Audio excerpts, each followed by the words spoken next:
says the Lord. Whoever eats this bread will live forever.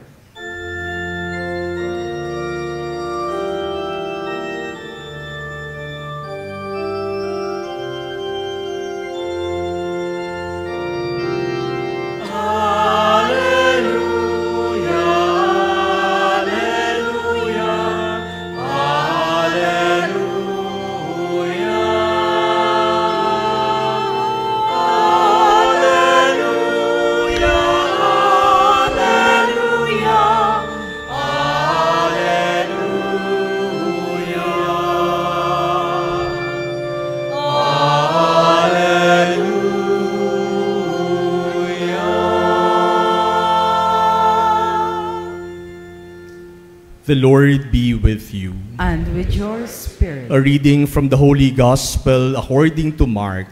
Glory to you, O Lord.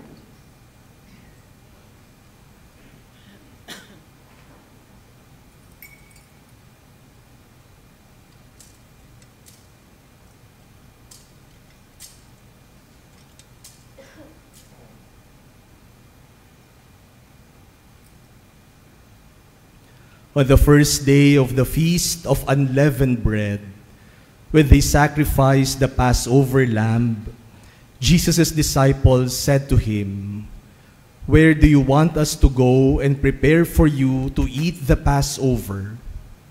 He sent 2 of his disciples and said to them, "Go into the city, and a man will meet you, carrying a jar of water. Follow him. Wherever he enters, say to the master of the house, 'The teacher says, where is my guest room where I may eat the Passover with my disciples?' Then he will show you a large upper room, furnished and ready. Make the preparations for us there." The disciples then went off, entered the city, and found it just as he had told them, and they prepared the Passover. While they were eating, he took bread, said the blessing, broke it, and gave it to them and said, "Take it, this is my body." Then he took a cup, gave thanks, and gave it to them, and they all drank from it. He said to them, "This is my blood of the covenant, which will be shed for many. Amen, I say to you, I shall not drink again the fruit of the vine until the day when I drink it new in the kingdom of God." Then after singing a hymn, they went out to the Mount of Olives.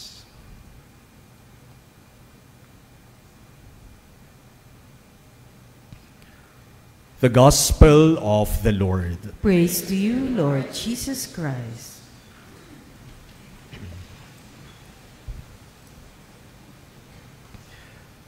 My dear brothers and sisters, last Sunday, we celebrated one of the important tenets of our Christian faith, the doctrine of the Most Holy Trinity.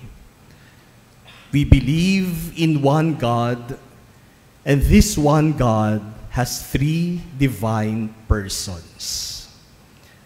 This Sunday, we celebrate another important teaching of our faith, and that is the solemnity of the most holy body and blood of Christ, Corpus et Sanguis Christi. We believe that in the Eucharist, the bread and wine we offer no longer remain bread and wine. The bread becomes the body of Christ, and the wine becomes the blood of Christ.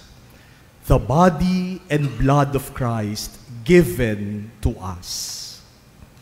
And in our readings this Sunday of the solemnity of the body and blood of Christ, there are 2 words that are mentioned repeatedly in all our three readings.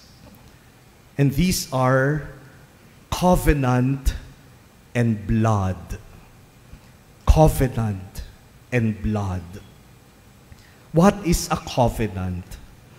A covenant is an agreement, an alliance, a contract between two parties.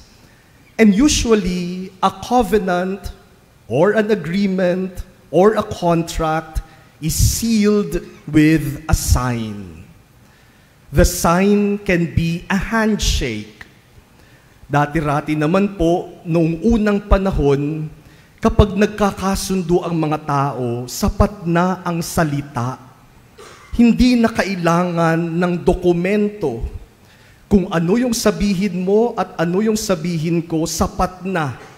At magkakamay yung dalawang tao, ibig sabihin, paninindigan natin ang ating kasunduan. Kaya lang, dahil sa mga pagbabago sa ating lipunan, pagbabago rin sa ating mga tao, minsan hindi na sapat ang salita. Kasi sasabihin ng isa, sinabi ko ba yan? Wala naman akong ganyang sinabi. Kaya sa panahon natin ngayon, dapat isulat para malinaw ang kasunduan. And now, in order to seal our contracts, our agreements, our covenant, we affix our signature. That is how we seal our covenant. And once the covenant is sealed, it means that both parties are bound to do their part of the agreement. It means that both parties are committed to the covenant. Dapat mong gawin ang iyong ipinangako. Kunyari po, nagbebenta ako ng house and lot at interesado kayong bilhin yung house and lot na binebenta ko. Kapag nagkasundo na tayo sa presyo, gagawa tayo ng document, pipirma tayong pareho. And by signing the document, we are committed to follow the terms and conditions of the document. Ibibigay ko sa iyo yung lupa at bahay na gusto mo, babayaran mo ako sa presyong napagkasunduan natin. In our readings this Sunday, we are reminded that God enters a covenant with His people. And He seals that covenant not just by a handshake, not just by fixing His signature. He seals the covenant by blood. In our first reading, God enters a covenant with the people of Israel through Moses. And the covenant is this. God said, I will be your God and you will be my people. And so God, as God of Israel, promised to protect, to defend, and to save the people of Israel. That is God's part of the agreement. And what is the part of the Israelites? They will follow the commandments of God. They will be faithful to God. That is why after Moses explained the commandments and ordinances of the Lord, the people of Israel said, we will follow, we will obey what God says. And then Moses took the blood of a bull, sprinkled it on the altar, and sprinkled the blood upon the people, sealing the covenant between God and His people. And Moses said, this blood is the covenant of God with His people. Now those words are the very same words that Jesus said at the Last Supper, which we heard in our gospel today. The very same words we priests utter at Mass. When at consecration we say, "This is the blood of the new and everlasting covenant, shed for you and for many." And the letter to the Hebrews in our second reading explains to us that with the blood of Jesus, there is no longer any need for the blood of animals to seal the covenant of God. It is the blood of the Son of God that seals God's covenant with us. What does it mean when God seals His covenant with us with His blood? It means that God guarantees us, God assures us that He will never break His word. By sealing the covenant with blood, the blood of Jesus, God is telling us, "I assure you that I will keep my word. I will keep my commitment. I will not break my promise, because I am sealing my promise to you with the blood of Jesus." Yan ang tipan ng Diyos sa atin. Yan ang pangako at commitment ng Diyos sa atin. Ang kapalit ng commitment na yun, ang itinaya niya sa commitment na yun, ay dugo ng kanyang anak. And so God will always be committed to us. God will always keep His covenant to us. And even though we are not faithful to our covenant with God, God remains faithful to His covenant with us. Because God is faithful. A truly faithful person will always be faithful no matter what. A truly faithful person will always be faithful even if others are not faithful. Ang tapat na tao, tapat yan kahit yung ibang tao hindi tapat sa kanya. Yung tapat na tao, kahit hindi tapat yung ibang tao, mananatili siyang tapat. Because fidelity does not depend on other people. Fidelity is part of who you are, part of our character. If you are faithful, your fidelity does not depend on anything or anyone. Kaya kapag sinasabi natin, bakit pa ako magiging tapat? Hindi naman siya tapat sa akin. Hindi ka talaga tapat. Kasi yung katapatan mo nakabatay, nakasalalay sa iba. The fidelity of God, to the point of sealing it with the blood of Jesus, is a fidelity that does not depend on our fidelity to Him. He will just be faithful because He is faithful. Today, as we celebrate the solemnity of the most holy body and blood of Jesus, as we reflect on the covenant, the faithful commitment of God to us, we are also invited to look at our own commitments in life. Tayo naman po, bawat isa sa atin may commitment, may covenant. The covenant of marriage, the covenant of family, the covenant among friends, our commitment at work, the commitment of public servants, the commitment of those who serve in church, our commitment as citizens of our country, and our covenant with God.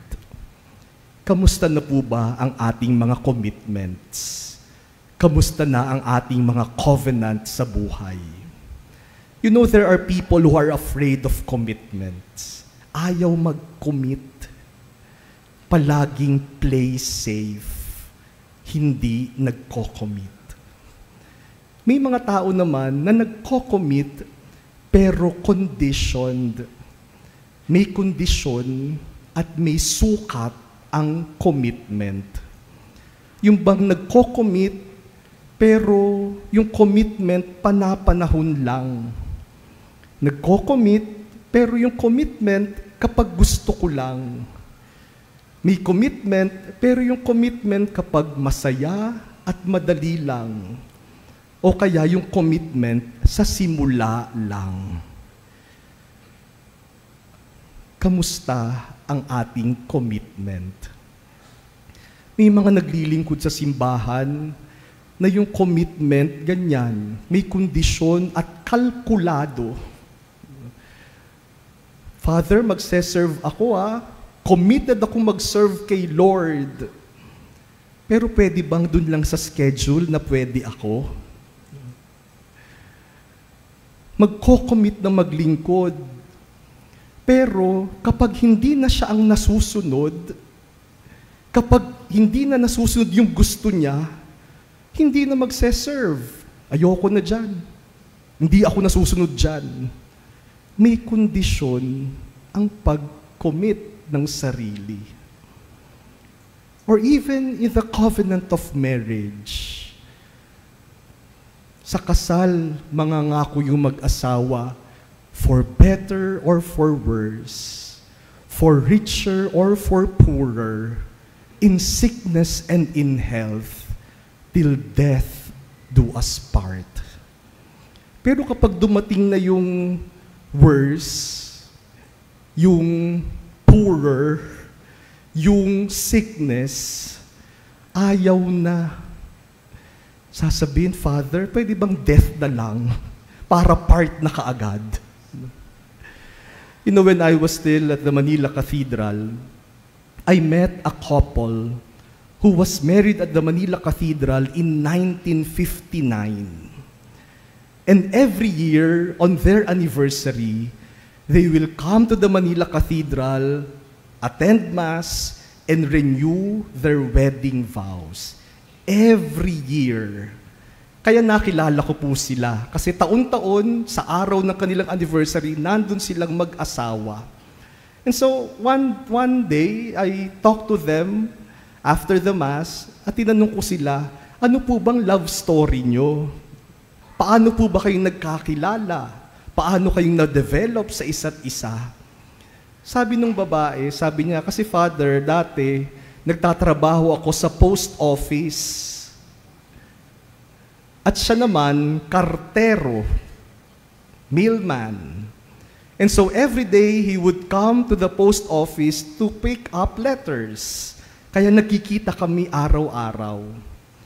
Pagkatapos ng ilang panahon, pag inaabot ko sa kanya yung mga sulat, aabutan naman niya ako ng hopya. So nung simula, akala ko mabait lang siya, kaya binibigyan ako ng hopya. Pero nung nadadalas na ang hopya, at nararamdaman kong may ibig sabihin ang hopya, tinanong ko na siya ng diretso.